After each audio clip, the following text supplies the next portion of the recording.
Chers amis, la matinale Talk 101, allez, on continue cette matinale ce matin. On va essayer d'aborder plusieurs sujets. Et ce matin, pour aborder ces sujets, on reçoit Maître Philippe Prigent. Bonjour Philippe, comment ça va? Bonjour, très bien et vous? Ben, je suis en pleine forme et je vous ai appelé, Philippe, pour nous parler. Alors, on voit bien ce qui se passe dans ce pays et je voulais. La peste brune est en train d'arriver, l'extrême droite est en train d'arriver au pouvoir, elle est en train de rentrer dans les rues et se dissiper dans les rues. Mais il y a quand même un communiqué de presse qui a été extrêmement étonnant. Enfin, étonnant, on va en parler, du syndicat de la magistrature qui appelle ces magistrats notamment à eux aussi lutter contre l'arrivée de l'extrême droite au pouvoir. Philippe, là-dessus, pour nos auditeurs, nos téléspectateurs, est-ce que vous pouvez rappeler qu'est-ce qu'est le syndicat de la magistrature, puisque vous êtes avocat et vous êtes de la partie? Alors, le syndicat de magistrature est une invention nouvelle. Pourquoi je dis une invention, une nouveauté? Parce que pendant très longtemps, il n'y a pas eu de syndicat dans la magistrature et il était interdit aux magistrats comme aux militaires de former des syndicats. C'est d'ailleurs normal, ce sont les deux aspects qui touchent le plus au cœur du pouvoir. Le pouvoir, c'est avant tout des juges, une armée.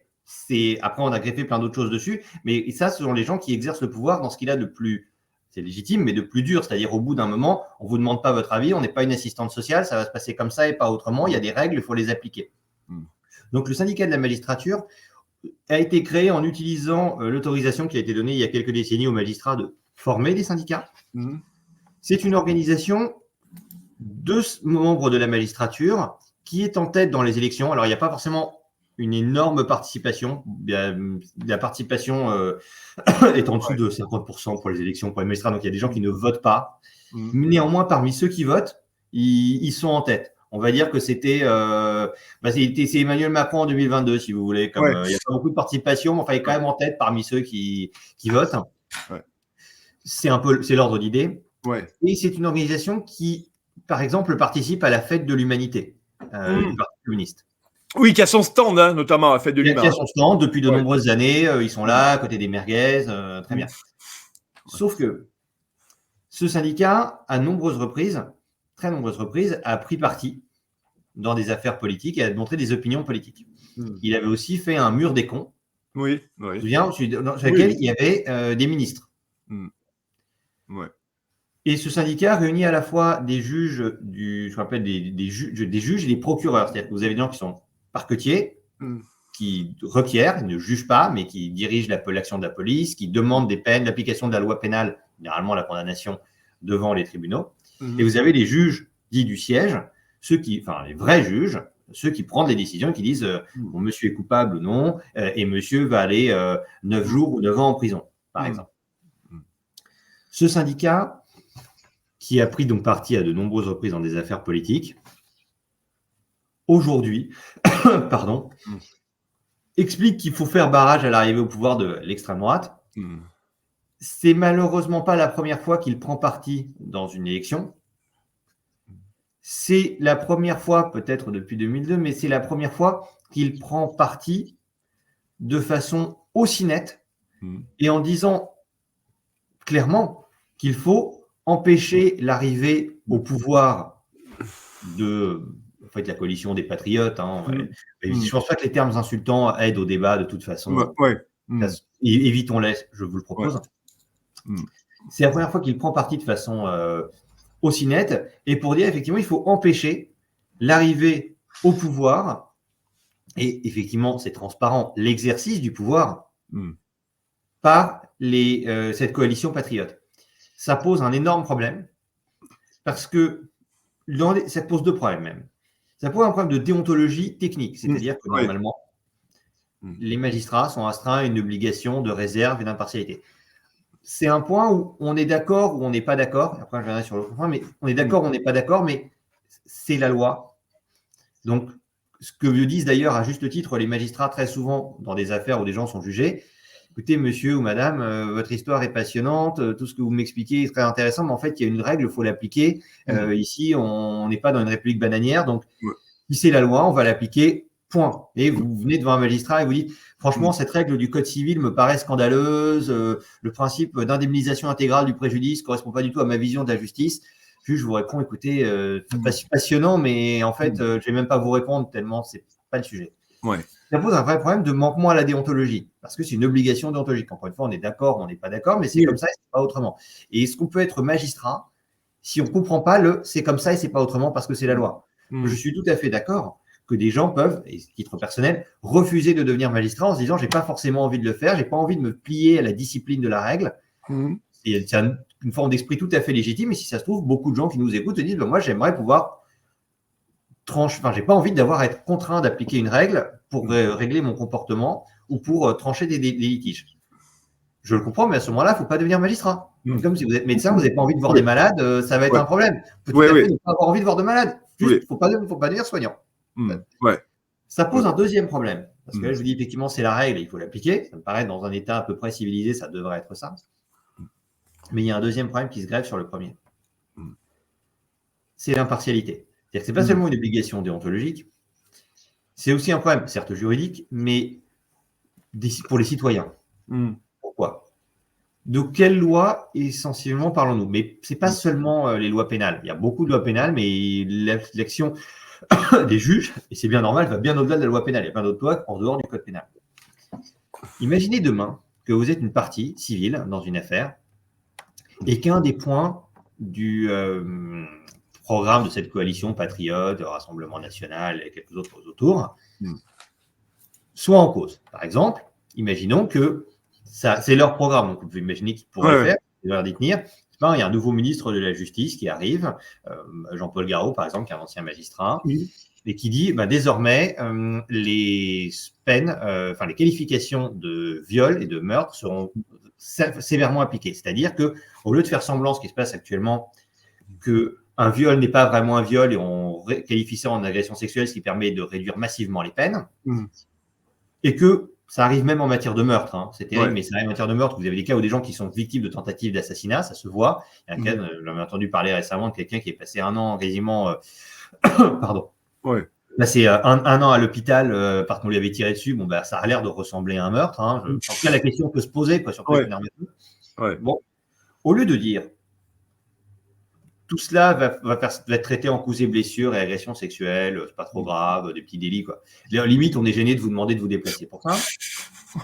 Imaginons que le procureur, parce que c'est normal, parce que c'est son travail, parce qu'il a un chef et qu'il est censé appliquer les obligations, les règles générales de procédure pénale dégagées par le ministre de la Justice, c'est son boulot, c'est prévu par la loi, disent désormais, je vais appliquer les ordres que m'a donné mon chef pour requérir. Encore une fois, ça ne porte pas atteinte à l'indépendance de qui que ce soit. Il applique juste les ordres de son chef parce qu'il y a une politique pénale. Il dit, écoutez, désormais, il y a une circulaire publiée, le 15 juillet, disant quand il y a contrainte, surprise ou menace plus pénétration, c'est un viol en fait. C'est l'application. Donc là, je suis désolé, le monsieur était marché qui vient d'une autre culture, il a grandi dans un endroit où il y avait plusieurs frères et sœurs parce que c'était un mariage polygame et tout. C'est très intéressant. Mais en fait, le code pénal dit que c'est un viol, donc je vais requérir des sanctions pour viol. Je vais demander à ce que ce monsieur soit jugé aux assises et je vais appliquer je vais demander vraiment qu'on qualifie les faits de viol. Imaginez que vous êtes la victime. Alors, certes, le mec est présumé innocent, tout ce qu'on veut, mais enfin, vu les taux de condamnation, généralement, quand on est poursuivi, c'est qu'on est coupable. Pas toujours, mais assez souvent. Mais imaginez que vous êtes la victime. Et là, vous vous dites, mais ce juge, membre du syndicat de la magistrature, ou qui soutient le syndicat de la magistrature, parfois on n'est pas membre, mais on a un soutien, c'est un peu comme un parti politique. On peut ne pas avoir sa carte et dire… On peut être sympathisant, Philippe. On peut être sympathisant, en fait, c'est ça. Exactement. Vous pouvez être une sorte de Christophe Barbier. Vous n'avez pas votre carte chez Renaissance, mais tout le monde sait que de cœur, vous y êtes, et même plus que beaucoup de gens qui ont leur carte. C'est la même chose, ce qui est tout à fait légitime, encore une fois. Mais le problème, c'est que, à ce moment-là, la victime se dit, mais comment puis-je avoir confiance en l'impartialité du magistrat si je sais que ce magistrat a pris parti pour empêcher, pour torpiller ce que le procureur est en train de demander. Dans un procès pénal, l'État est une partie, certes à part, tout à fait d'accord, mais en procédure, et on fait comme ça depuis des siècles, ça ne va pas changer aujourd'hui, en procédure, l'État est une partie. Il y a une partie qui requiert, il y a une partie qui se défend, c'est vrai, et puis il y a des parties civiles à côté, mais un procureur reste une partie qui d'ailleurs ne peut jamais condamner les gens. Le procureur requiert des condamnations, mais le juge, et c'est bien normal, peut toujours lui dire, écoutez, monsieur le procureur, j'ai écouté ce que vous avez raconté, mais je ne suis pas convaincu. Moi, il m'arrive d'être en défense en procès pénal, Pas parce que le procureur a dit quelque chose que c'est vrai. On peut tout à fait désavouer le procureur et même parfois sèchement. Ouais. Imaginons maintenant donc, que vous êtes la victime, que vous voyez ça. Et vous vous dites, attendez, là, le monsieur, enfin, généralement une dame, la dame qui est en train de juger, a publiquement affiché son soutien, son engagement, son attachement à il faut torpiller ce que dit le procureur. Mais enfin, si le but de ce magistrat est de torpiller ce que dit le procureur, bah évidemment qu'on ne va pas reconnaître que j'ai été violé. Évidemment qu'on ne va pas reconnaître qu'on a essayé de m'assassiner. Vous ne pouvez pas rendre la justice de façon sérieuse. Si les gens se disent, mais le but du magistrat, les opinions politiques du magistrat sont de donner tort à l'une des parties et donc forcément raison à l'autre. Et ça fonctionnerait d'ailleurs dans l'autre sens. Imaginons un syndicat, ça n'existe pas, on est loin, très très loin de ça. Mais imaginons un syndicat de magistrats qui dirait, bon, nous, quoi qu'il arrive, nous avons envie, quand nous jugeons des affaires, de donner raison à la coalition patriote. Donc, en fait, on va systématiquement suivre ce que dit le procureur. Le type dit, bon, le procureur accuse quelqu'un d'avoir commis une infraction. Ah ouais, non, on croit. Non, on va écouter la défense comme ça pour rigoler, mais nous, on est systématiquement du côté du procureur, on est d'accord avec le procureur, on veut soutenir l'action du procureur. Le bonhomme, il est coupable. On dit, bon, Robert, tu veux qu'on lui mette quelle peine? Vas-y, tu nous dis tout de suite, on met ça dans le… Pendant que l'autre est en train de plaider là, son histoire en défense. Imaginez que ça arrive. Ça n'arrivera pas, vu la couleur. Imaginez que ça arrive, mais nous serions tous scandalisés. Nous dirions, mais attendez, c'est pas possible, c'est pas un juge, ça. Un juge qui n'est pas impartial, ça n'a pas de sens. C'est une contradiction dans les termes. Si le but est d'avoir des gens qui sont partiaux, à ce moment-là, on supprime les magistrats, très bien, on les remplace par des fonctionnaires, ou on dit simplement du jour au lendemain, ce ne sont pas des magistrats, ce sont simplement des gens qui exercent un pouvoir discrétionnaire. Ça existait en France, ça s'appelait la féodalité. Il y a des gens qui exerçaient des fonctions judiciaires. Vous étiez comte, baron, duc, et vous exerciez un pouvoir discrétionnaire. Donc, ce qui pose un énorme problème aussi est le sentiment d'impartialité. D'impunité, de se dire, quoi qu'il arrive, moi, on ne me mettra pas en cause. Je peux tout à fait, en tant que magistrat, afficher des préférences politiques, dire, parce que c'est ce qui est évident dans ce communiqué, dire, je vais faire office à l'application et à l'exécution de la loi. Ça devient encore plus savoureux lorsqu'on s'aperçoit que pour un fonctionnaire, un agent public, et évidemment, un magistrat est un fonctionnaire, c'est pas un agent privé, c'est bien normal, payé par nos impôts et pas par les partis à base de tiens, moi j'ai mis plus d'argent, donc tu vas rendre un verdict en ma faveur. Donc, le fait pour un agent public de s'opposer dans l'exercice de ses fonctions à l'exécution ou à l'application de la loi est un autre délit pénal. C'est-à-dire qu'en matière pénale, on aboutit une situation savoureuse où vous avez le bonhomme qui va vous juger, donc qui est quand même censé avoir une forme d'exemplarité. Les gens ne seraient pas d'accord, et c'est bien normal, pour être jugés par d'anciens taulards, même d'anciens dealers. Par exemple, Louis Boyard ne pourrait pas devenir magistrat. Enfin, en théorie, non. Et ça pose un vrai problème d'impartialité, et c'est bien normal. Les gens se disent, je veux bien qu'on m'envoie en prison, mais l'une des contreparties, c'est qu'au moins, je vais être jugé par quelqu'un qui n'est pas censé déjà être en prison. Là, ça paraît normal. Pas de casier judiciaire avec une condamnation grave pour devenir magistrat, c'est un début. Il y a d'autres critères, mais ça paraît quand même relativement normal. Moi, je suis favorable à l'application sévère de la loi pénale, mais si on me disait le magistrat est un délinquant, par exemple, qui vient d'être condamné, qui devrait être condamné pour fraude fiscale ou coups et blessures, je dirais non, mais attendez, il ne peut pas juger. Enfin, c'est pas possible. C'est absolument inimaginable. Et ici, vous avez des gens qui vous disent, de façon nette, que dans l'exercice de leur fonction, ils vont faire échec à l'application de la loi. Parce qu'évidemment, le Parlement pourra changer la loi. Tout à fait légitime. Donc, s'il y a une nouvelle loi, comme eux, ils auront l'impression d'être en résistance, ils n'appliqueront pas les lois. Je suis très sympathique, mais là, vous avez quelqu'un qui est magistrat, qui vous annonce, en s'en vantant, c'est un communiqué, c'est pas une conversation, on est bourré un samedi soir, on dit des sottises, c'est arrivé ça. Mais c'est un communiqué dont on peut penser qu'il a été un peu réfléchi, qui a été mis en ligne. Non, personnellement, moi, je vais commettre un délit passible d'emprisonnement dans l'exercice de mes fonctions. Imaginez ça avec des agents fiscaux, par exemple. Des agents de trésor public qui disent moi, je ne partage pas les opinions des gens qui viennent d'arriver. J'adorais Bruno Le Maire. Formidable d'avoir un auteur érotique. Bon, il y a 1000 milliards de dettes, mais c'est aussi une nouveauté à Bercy. D'accord, très bien, pourquoi pas. Donc, je souhaite, en tant que fonctionnaire des impôts, empêcher le recouvrement des impôts. Mais je ne suis pas d'accord. Mais ce n'est pas mon opinion. C'est pas ma vision. Par exemple, demain, si on supprime des niches fiscales, moi, c'est pas ma vision des choses. Le privilège fiscal, c'est une tradition française. Ça existait avant la Révolution française et au cours du XXe siècle, on l'a quand même largement rétabli. On va quand même pas imposer les mêmes impôts aux gueux et aux puissants, quoi. Soyons sérieux. Donc, je refuse de recouvrer l'impôt. La loi fiscale a changé, mais peu importe. Moi, je considère que c'est une vision d'extrême droite, d'extrême gauche. Enfin, mettez les mots que vous voulez. En tout cas, je suis pas d'accord. Donc, je refuse de recouvrer l'impôt, d'établir l'impôt. Si tu te moques de nous. Enfin, mais un fonctionnaire qui me sort ça, tu te moques de nous. Donc, on va te virer, déjà. Tu vas être mis à pied à titre conservatoire. Mais c'est inimaginable. C'est inimaginable. Et évidemment, tu vas aller en prison. Parce que tu commences à expliquer que tu vas utiliser les fonctions qui te sont confiées en tant qu'agent public pour empêcher l'action publique.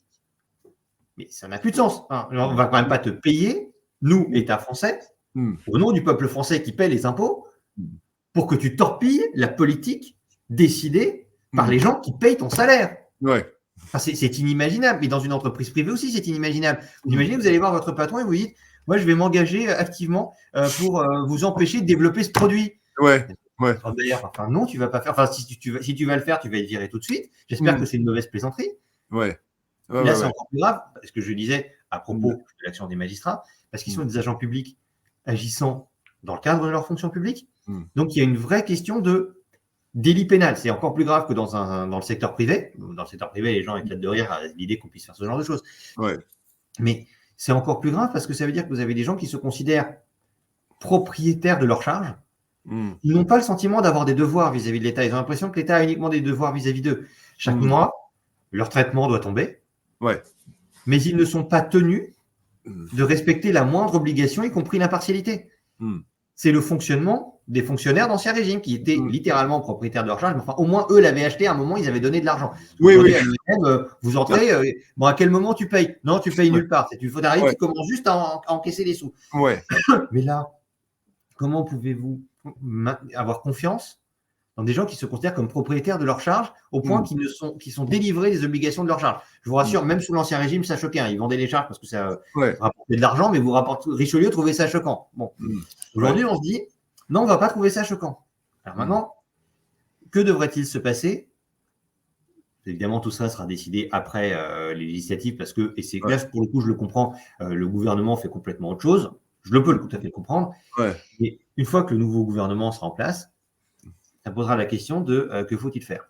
Et là, il faudra se demander, est-ce que la France continue dans cette tradition de république bananière, tradition, parce que malheureusement, ça fait quelques décennies que c'est comme ça. Où, on peut faire un peu ce qu'on veut, la loi, peu importe, l'exécution des lois, enfin, c'est pas très intéressant. Ou est-ce qu'on décide de devenir un état de droit? C'est une hypothèse. Je sais que c'est novateur, mais pourquoi pas? Et là, on se dit, deux choses. Le syndicat en lui-même, manifestement, a comme objet d'intervenir politiquement et d'empêcher l'exécution de la loi.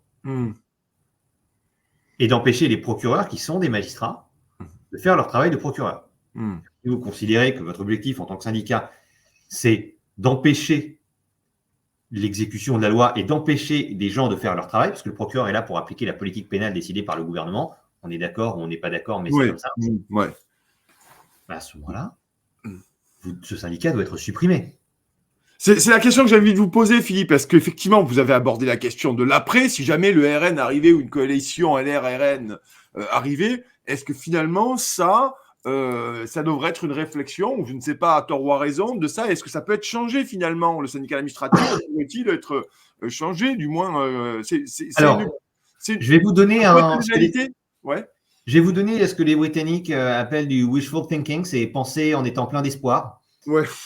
À mon avis, ça ne va pas se passer comme ça, je vous rassure, mais à mon avis, une violation grave de la déontologie des magistrats et de la définition de la notion de magistrat devrait conduire à une sanction et à l'application de la loi, peu importe le nouveau gouvernement. Dans mon esprit, mais je sais que, il n'y a pas forcément compter dessus avec ça avec Emmanuel Macron ou Jean-Luc Mélenchon, mais dans mon esprit, si vous avez violé la loi et que vous avez montré l'incompatibilité entre votre comportement et les devoirs de votre charge, vous devez être sanctionné, point. Et ça devrait être le cas, quelle que soit la nouvelle majorité. Le nouvel gouvernement devrait dire on fait appliquer la loi, point barre. Oui. Après, il se trouve que, vu les ozos entre les bons hommes qui nous disent qu'il faut une coalition du PS au Hamas et puis les macronistes, bon, on a vu ce que c'était depuis 7 ans, on a pu essayer. Ouais. Vraisemblablement, ce n'est pas ce qui va se produire. En revanche, si c'est une coalition patriote qui arrive au pouvoir, j'espère que… Alors, ils auront beaucoup de choses à faire, hein, j'en suis parfaitement conscient, ils auront beaucoup de travail, mais j'espère qu'ils se diront à un moment, il faut peut-être arrêter la plaisanterie.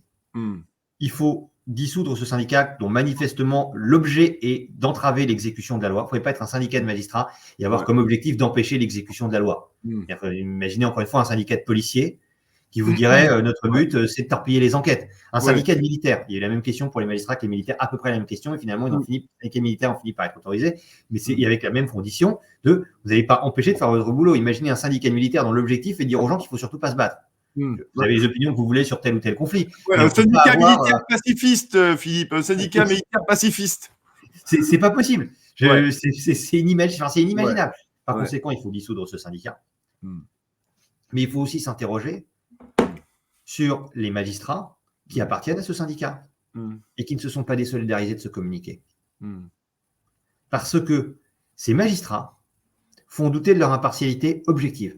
Là-dessus, je vais faire un tout petit détour par la jurisprudence du Conseil d'État et la CEDH, où il y a beaucoup de choses qui ne vont pas, mais il y a aussi des choses qui vont bien. Ce n'est pas tout blanc ou tout noir.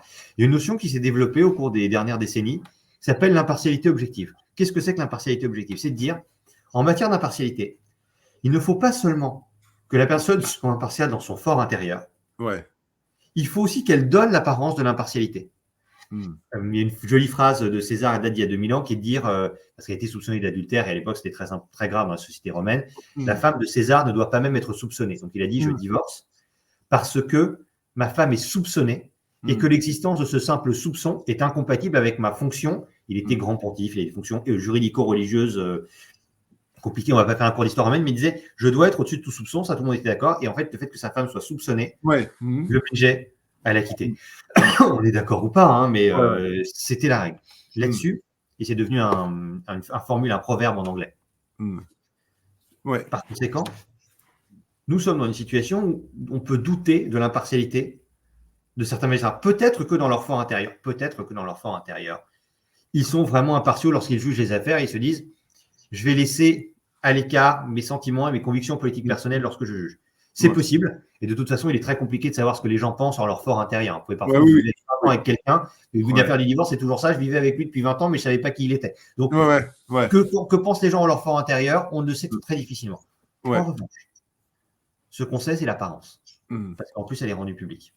Et là, ce syndicat de la magistrature a exposé publiquement que son objet, était de faire échec à l'application de la loi. Dans une profession qui consiste à appliquer la loi. Exécuter la loi. Encore une fois, si vous avez envie de faire, vous n'êtes pas d'accord avec l'exécution de la loi ou l'application du droit, c'est pas grave, vous faites un autre métier, il y en a plein d'autres, mais vous ne va pas falloir travailler comme procureur ou comme magistrat parce que ça va être compliqué pour le poste. Donc ici, il faudrait se poser la question, alors pour les membres dirigeants, pour les sympathisants, mais pour le membre dirigeant, de toute façon, ça paraît évident. La seule sanction possible, c'est la révocation. Il est inimaginable que des gens qui ont écrit ce communiqué, parce que ce communiqué, ce n'est pas écrit tout seul. On dit syndicat de la magistrature. C'est vrai. Alors, on va le montrer. Il nous reste 1 minute. Philippe, finissez là-dessus. Voilà, c'est ce communiqué qui est sorti le 11 juin 2024. Voilà, donc très récemment. Syndicat de la magistrature. Il y a écrit syndicat de la magistrature, mais enfin, le syndicat de la magistrature, c'est une entité juridique, mais c'est comme une société. Ça n'existe pas en chair et en os. Il y a des bons hommes qui prennent des décisions, qui rédigent. Tout ça, ce n'est pas fait tout seul, et ça n'a évidemment pas été publié sans l'accord des dirigeants. Par conséquent, les dirigeants ont eux-mêmes exposé, dirigeants de ce syndicat, que leur objectif était de faire échec à l'application de la loi et qu'ils avaient des opinions politiques très fortes qui les conduiraient à statuer dans un certain sens. La seule solution, c'est qu'il faut les révoquer. S'ils avaient un peu d'honneur, ils auraient immédiatement démissionné en faisant le communiqué. Là, j'aurais compris, j'aurais pas forcément approuvé le contenu de l'idée, mais je me serais dit, bon, il y a des gens qui ont le sens de l'honneur, qui ont des convictions et qui disent, je ne peux pas rester impartial dans ce combat. Pourquoi pas? Et d'ailleurs, fondamentalement, c'est ça ce communiqué, c'est dire nous ne pouvons pas rester impartiaux. Oui, c'est ce qu'il dit. On peut le comprendre à titre personnel. Mais si vous ne pouvez pas rester impartiaux, vous ne pouvez pas rester magistrat. Et je crois qu'effectivement, c'est le mot de la fin. Et puis surtout, je pense que c'est l'idée de fond là-dessus. On ne peut pas. Effectivement, quand on est magistrat, la moindre des choses, c'est d'être impartial dans les affaires qu'on juge en fonction des parties qui sont devant les magistrats. Merci beaucoup, Philippe Prigent, d'être venu ce matin. Merci à vous. Pour nous avoir éclairé sur le syndicat de la magistrature. On vous souhaite une excellente journée, un excellent vendredi et un excellent week-end, Philippe. Merci beaucoup à vous. Merci beaucoup.